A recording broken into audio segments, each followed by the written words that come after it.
देखो बच्चों, last class में जो हमने पढ़ा था वो बहुत सारी चीजें हमने पढ़ी थी कि इस पेपर का पहला चैप्टर ये आप जानते हो, secretary audit and due diligence.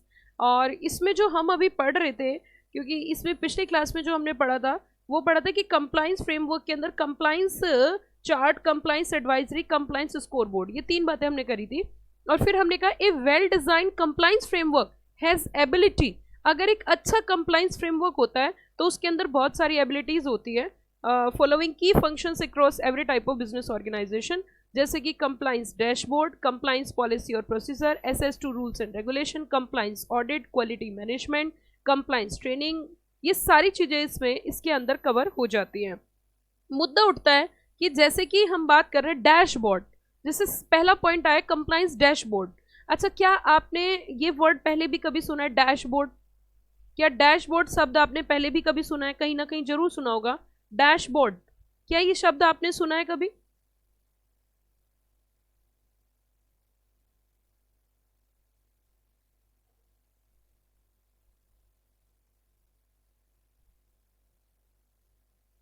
कोई भी बच्चा बताइए। मतलब जो हमें सामने से दिख रहा है ना, सामने से जो हमें दिखाई दे, है ना, तो उसे हम डैशबोर्ड बोलते हैं कहीं ना कहीं। तो अभी जो हम यहाँ पे देख रहे थे, अभी जो हम कर रहे थे, तो सबसे पहले हम पढ़ेंगे यहाँ पे कि भैया कंप्लाइंस डैशबोर्ड क्या होता है। क्या बताया मैंने? कंप्लाइंस डैशबोर्ड क्या चीज होती है, ये किसे कहते हैं कंप्लाइंस डैशबोर्ड? तो पहले हम कंप्लाइंस डैशबोर्ड की बात करते हैं। कंप्लाइंस डैशबोर्ड के अंदर सबसे बड़ा फायदा ये है, a single enterprise,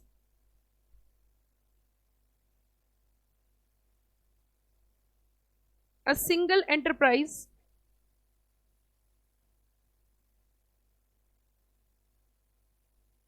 wide dashboards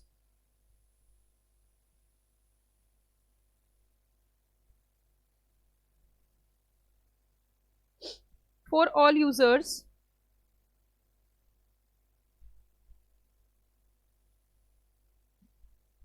to track and trend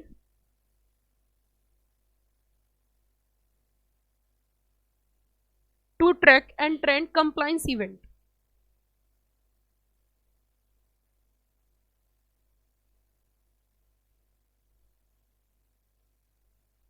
it means जो हमारे कंप्लाइंस इवेंट्स हैं उनको ट्रैक करने के लिए, उनको ट्रैक करने के लिए हमें डैशबोर्ड का हमें फायदा मिलता है और उसमें हमें नजर आता रहता है कि ये सब चीजें चल रही हैं। अब देखिए, all compliance events should be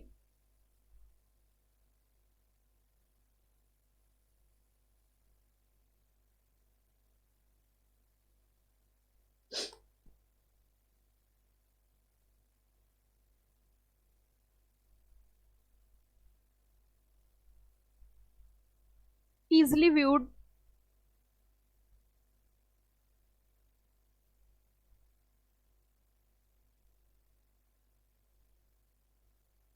interactively,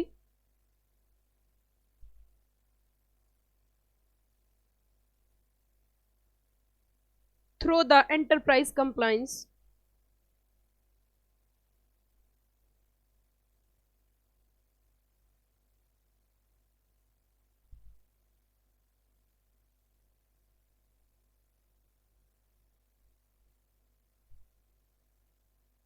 enterprise compliance dashboard.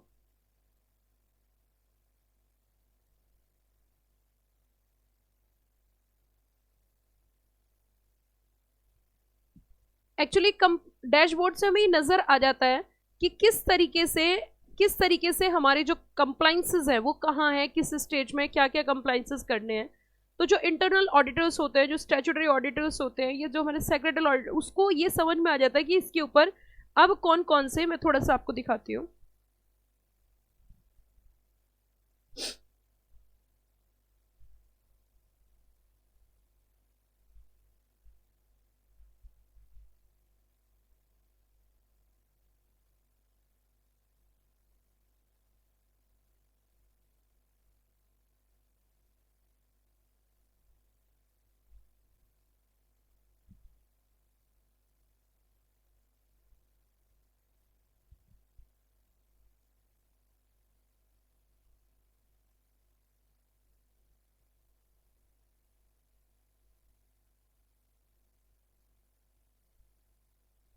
मैं आपको इमेज ही दिखा देती हूँ ना, आपको और क्लैरिटी हो जाएगी अच्छी खासी।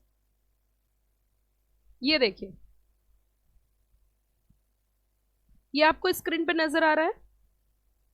ये इस तरीके का आपका कंप्लाइंस डैशबोर्ड होता है। इस तरीके का आपका जो है कंप्लाइंस क्या होता है, जो मैंने अभी अभी आपको दिखाया, कंप्लाइंस डैशबोर्ड होता है। ये देखिए, ये देखिए, ये आपको नजर आ रहा होगा, company compliance and risk posture. इससे हमें नजर आ जाता है कि क्या स्थिति है कंपनी। जैसे मैं आपको एक बहुत छोटा सा एग्जांपल देती हूँ। आप जब गाड़ी में जाते हो तो गाड़ी का जो फ्रंट एरिया होता है, जहाँ ड्राइव कर रहे होते हैं, उसके सामने की तरफ आपको नजर आता है कि आपकी गाड़ी कितनी स्पीड से चल रही है।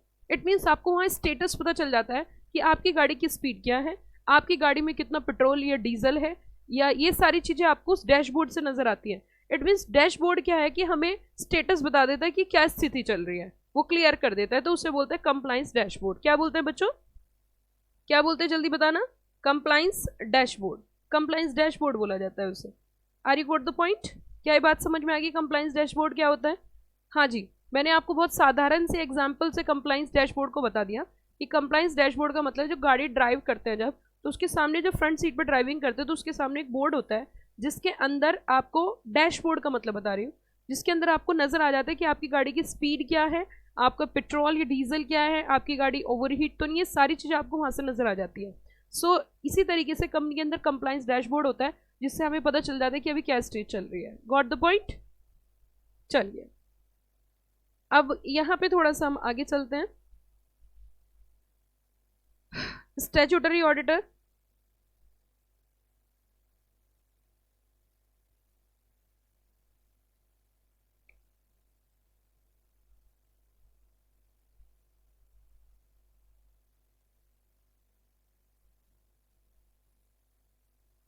Internal auditors,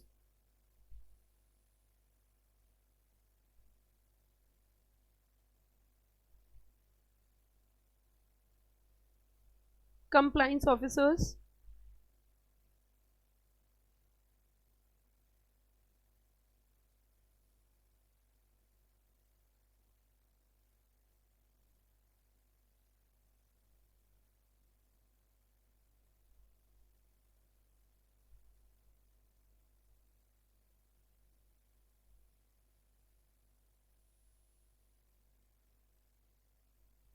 dashboards to make decision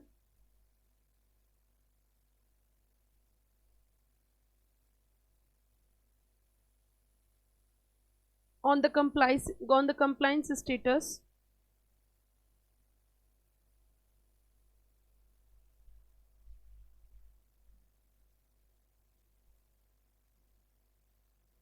of an organization.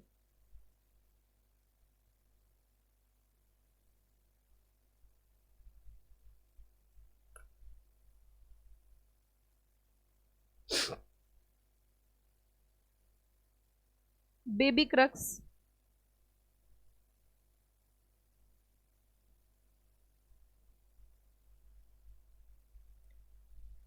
compliance dashboard is equals to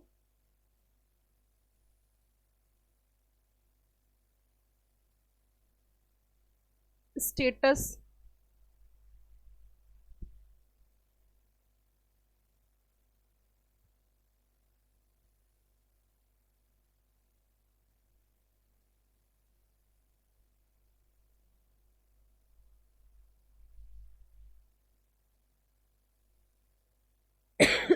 to track trend compliances.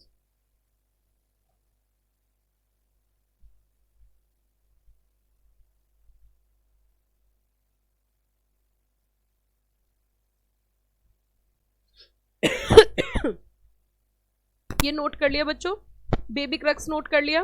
Compliance dashboard में किसी बच्चे को कोई प्रॉब्लम, फिर से मैं बताना चाहूंगी, कंप्लाइंस डैशबोर्ड वो होता है जिससे आपको क्लियरली शो हो जाता है कि आपकी कंपनी का कंप्लाइंस का क्या स्टेटस है। जैसे कि गाड़ी में बिल्कुल मीटर्स शो हो जाते हैं आपको फ्रंट सीट पे जब ड्राइव करते हैं, बिल्कुल बिल्कुल उसी तरीके से।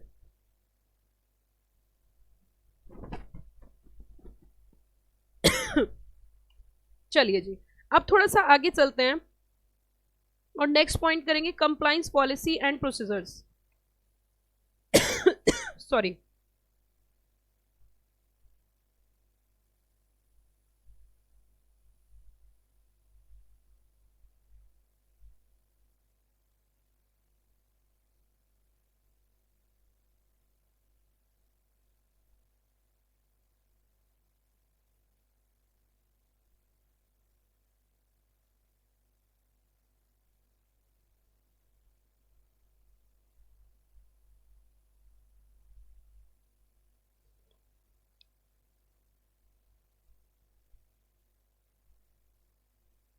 एक और इसका फायदा होता है, a well designed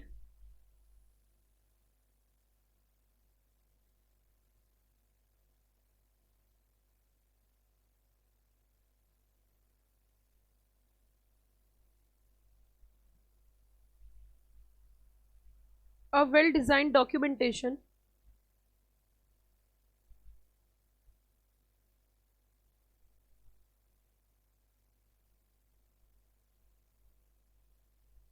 provide a basis of managing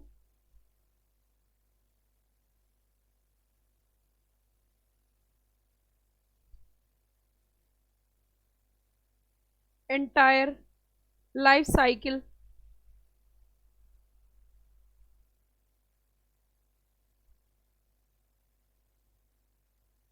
policies and procedures.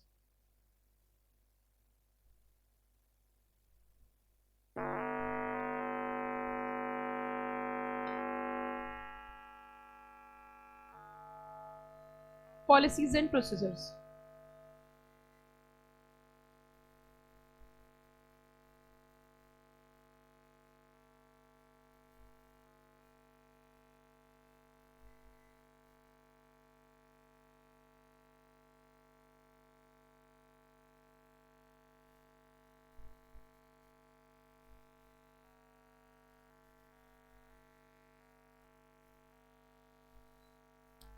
अब आगे चलते हैं थोड़ा सा।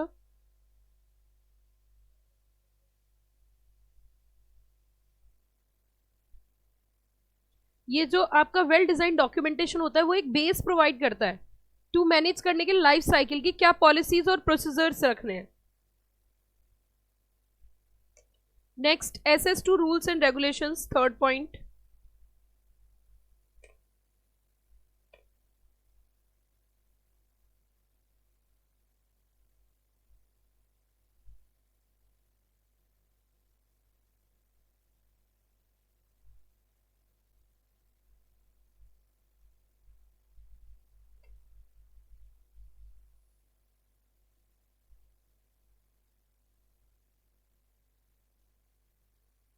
A well designed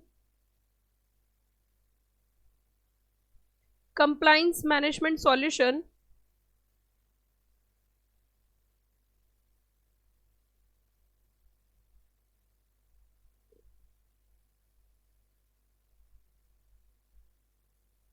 must offer capabilities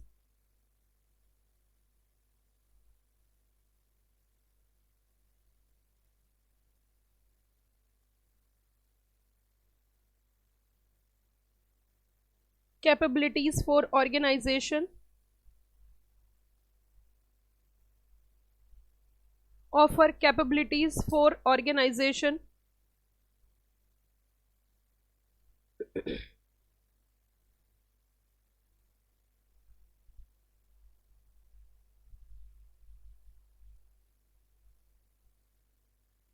to continuously stay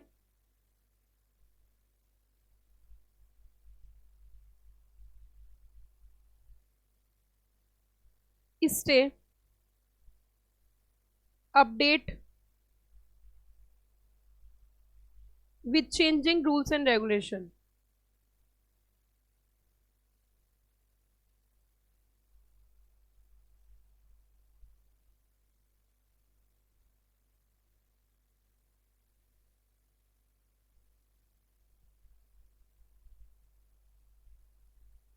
As soon as various changes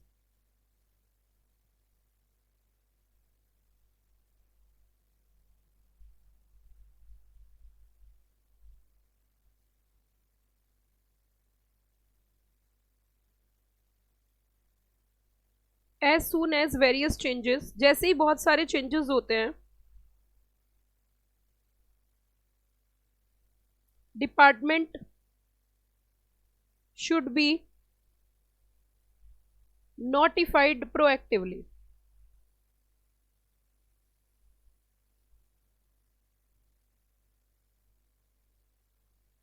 department should be notified. हाँ, मैं करती हूँ, एक बार आप नोट करिए, फिर मैं पूरा का पूरा एक्सप्लेन करती हूँ आपको। आप नोट करिए एक बार, फिर पूरा का पूरा समझते हैं।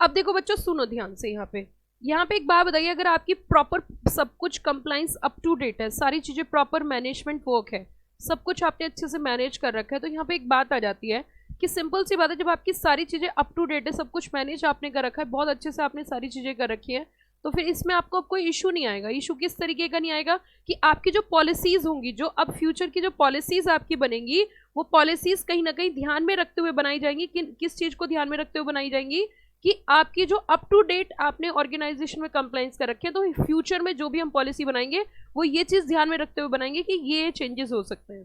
तो ये था सेकंड पॉइंट का मतलब, जिसका मतलब था कंप्लाइंस पॉलिसी एंड प्रोसीजर्स। क्या था बच्चों, बताना जरा।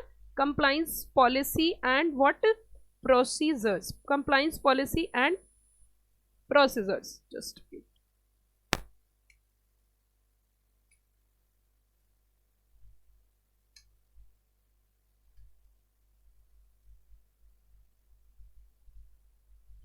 Compliance policy and procedures. Are you good the point? चलिए अब समझ में आ गया। Access to rules and regulations, actually क्या होता है, जहां कंप्लाइंस का प्रॉपर मैनेजमेंट होता है, तो वो जो भी रूल्स एंड रेगुलेशंस हैं उनको प्रॉपरली एसेस करते हैं, पहले से ही लेके चलते हैं, तो इन फ्यूचर जो है डिफॉल्ट होने के चांसेस बहुत ज़्यादा कम हो जाते हैं। Very few chances of default, default के चांसेस बहुत ही कम हो जाते हैं, चांस के ना के बराबर हो जाते हैं कि आपका कोई डिफॉल्ट हो। नेक्स्ट है जी compliance audit. Next one, compliance audit.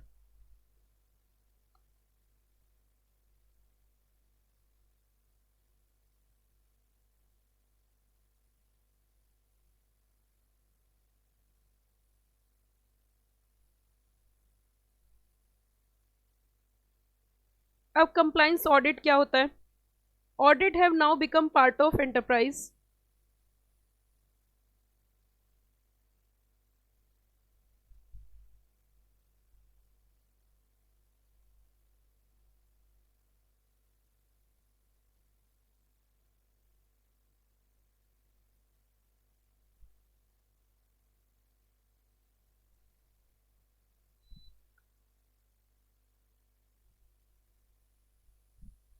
Core infrastructure,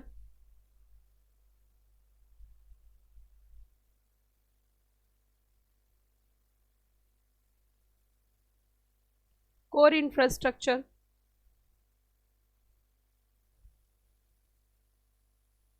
internal audits,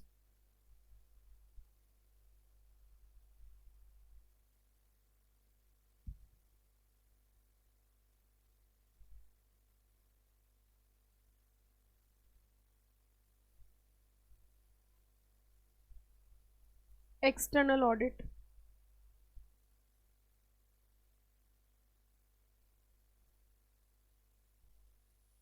external audit, vendor audit,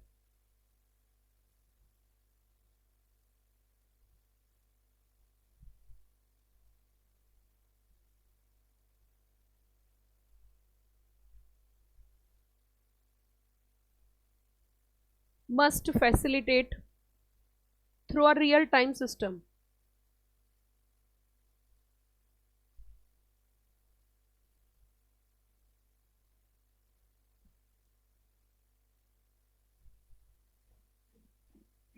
through a real time system.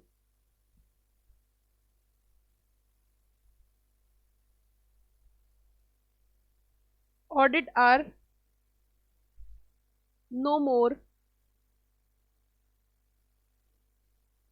an annual activity,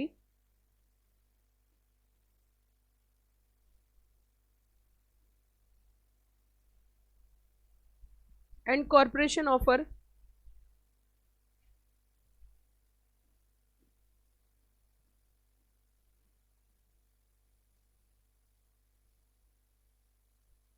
appropriate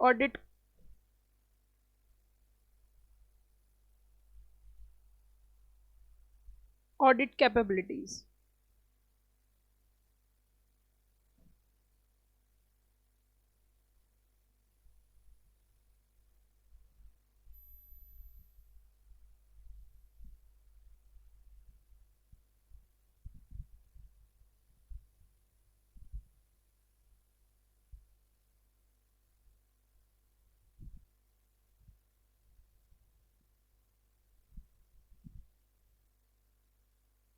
compliance audit note कर लिया बेटा. कंप्लाइंस ऑडिट कहता है audit have now become part of enterprise core infrastructure. Internal audit, financial audit, vendor audit must be facilitated through a real time system.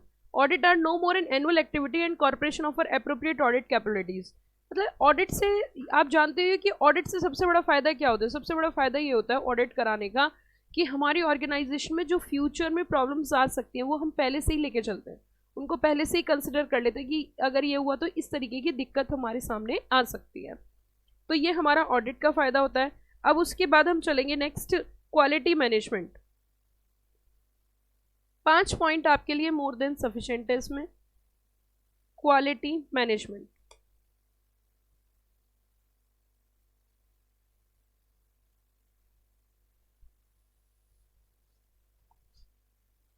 Quality management. Most organization have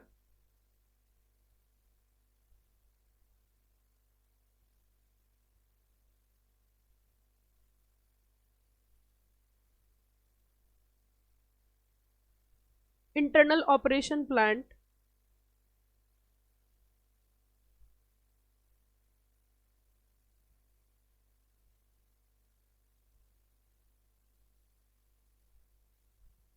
level or departmental quality initiatives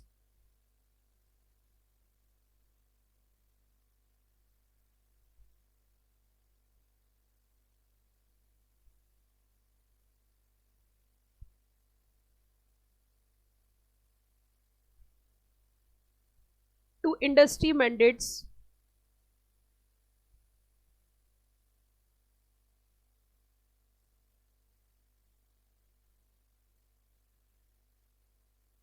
like Six Sigma,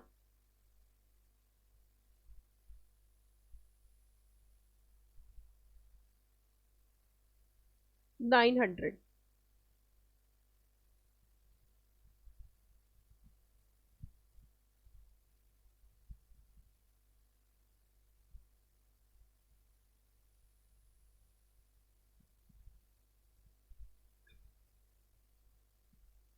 यहाँ पे कहना चाह रहा है कि quality management आपका improve होता है. आप क्वालिटेटिव यहाँ पे सिग्मा, जो six sigma like six sigma 9 और ISO 9000 ISO सर्टिफाइड आपने देखा होगा. जब आप अच्छे कंप्लाइंसेस फॉलो करते हैं तो सिंपल सी बात है ऑर्गेनाइजेशन को ज़्यादा पॉइंट्स मिलते हैं. ऑर्गेनाइजेशन की एक वेल रेपुटेशन होती है. ऑर्गेनाइजेशन एक अच्छे लेवल पे काम करती है. तो ये सारे कहीं ना कहीं फ़ायदे थे. इससे ज़्यादा इसमें कुछ करने की ज़रूरत नहीं है. अब हम यहाँ पे थोड़ा सा पढ़ेंगे process for setting up compliance framework. What is the process for setting up compliance framework?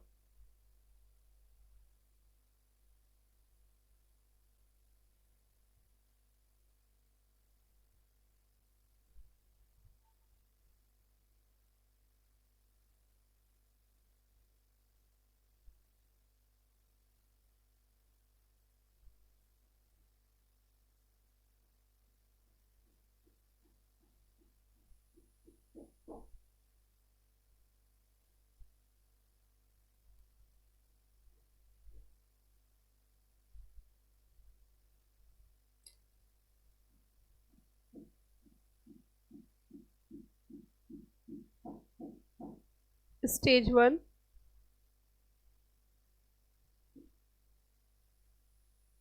Stage 2,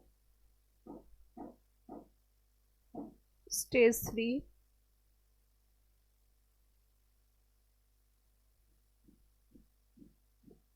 Stage 4 and 5.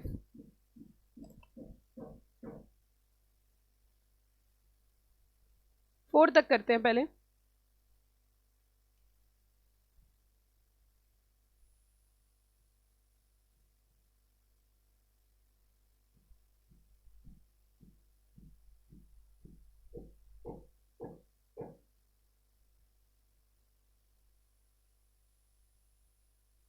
Applicability of various rules and regulations covering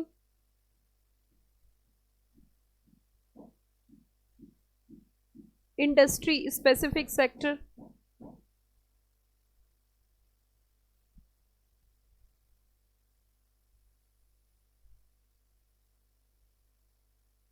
either audio video clear ना, audio video clear ना,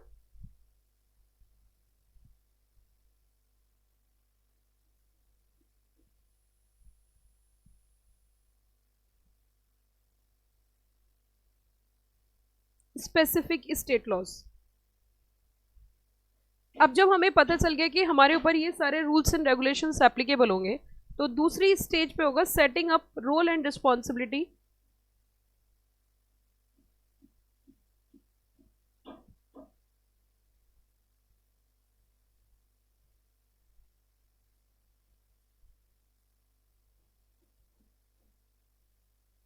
of senior management, legal department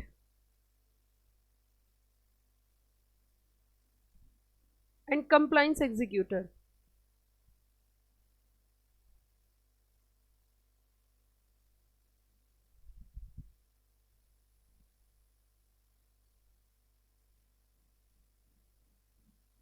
assessment of file and report,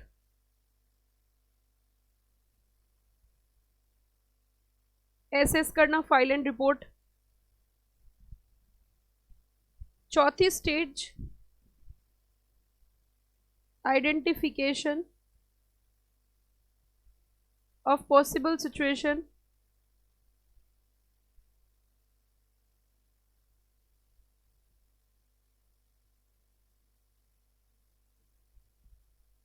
of non-compliance and development।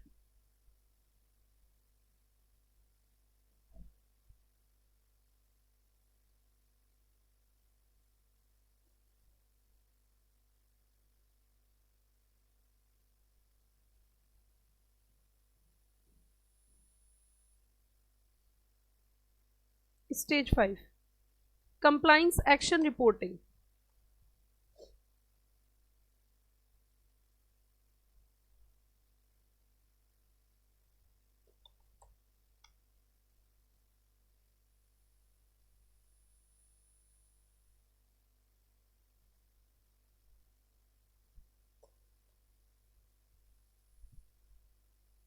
Report of internal auditor,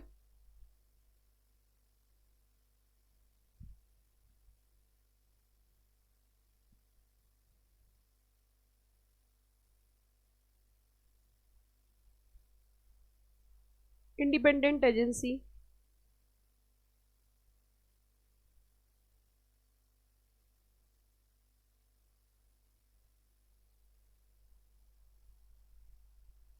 regulator with possible consequences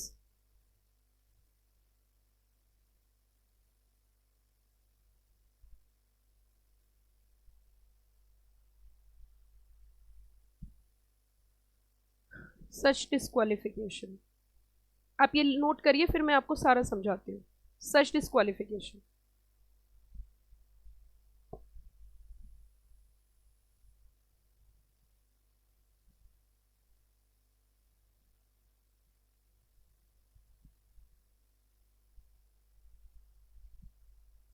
देखो बच्चों, अब please ध्यान से सुनिए।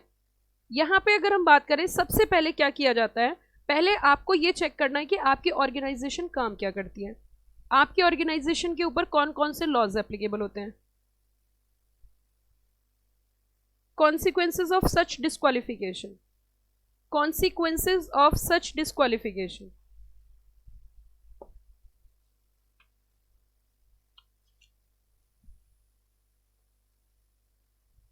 इतना note कर लिया। अब देखो यहां पे थोड़ा सा समझिए, अगर यहाँ पे हम थोड़ा सा समझे तो मैं आपको क्या समझा रही थी, मैंने कहा था यहाँ पे क्या चीजें चेक होती हैं। यहाँ पे ये चेक होता है,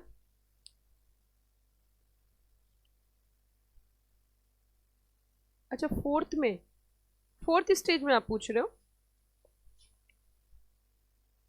डेवलपमेंट।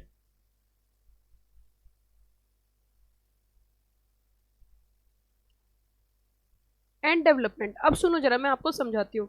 सबसे पहले कोई भी ऑर्गेनाइजेशन है, XYZ कोई भी ऑर्गेनाइजेशन है, तो उसका चेक किया जाता है कि भैया ऑर्गेनाइजेशन जो है वो किस लेवल पे काम कर रही है, उसके ऊपर कौन कौन से लॉज एप्लीकेबल होते हैं, किस तरीके से लॉज एप्लीकेबल होते हैं, ये सारी चीजें चेक होंगी। अब हमें ये पता चल गया। अब दूसरी बात हमें पता चल गया, भैया आइडेंटिफाई कर दिया ये लॉज एप्लीकेबल होंगे। अब उसका एक चार्ट बनाया जाएगा जिसे बोलेंगे हम प्रिपरेशन ऑफ कंप्लाइंस चार्ट। तो सेकेंड स्टेज पे कंप्लाइंस चार्ट बनेगा। चार्ट के अंदर रिस्पॉन्सिबिलिटी दी जाएगी, भैया ये इसके ऊपर लॉज एप्लीकेबल होते हैं, आपकी ये रिस्पॉन्सिबिलिटी है। फिर उसके बाद हिस्टोरिकल स्टेटस चेक किया जाएगा, स्टेटस क्या है। फिर रिस्क एसेस किया जाएगा, रिस्क एसेस मतलब अगर कंप्लाइंस नहीं किया तो क्या रिस्क है। और उसके बाद फिर कंप्लाइंस ऑडिट या हम कह सकते हैं कंप्लाइंस रिपोर्टिंग होगी।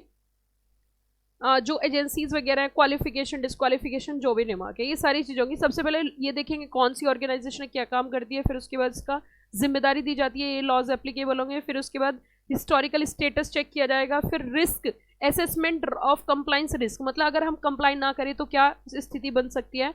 और लास्ट में कंप्लाइंस एक्शन रिपोर्टिंग, ये सारी चीज़ें हैं।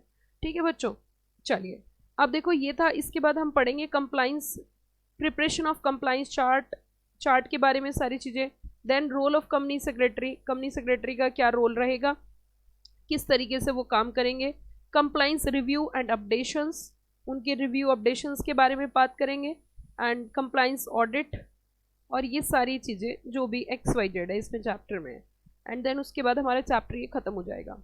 ठीक है ना, ये चैप्टर हमारा क्या हो जाएगा, फिनिश हो जाएगा। तो आज जो है हमने ये सारे पॉइंट्स डिस्कस किए। अब थोड़ा सा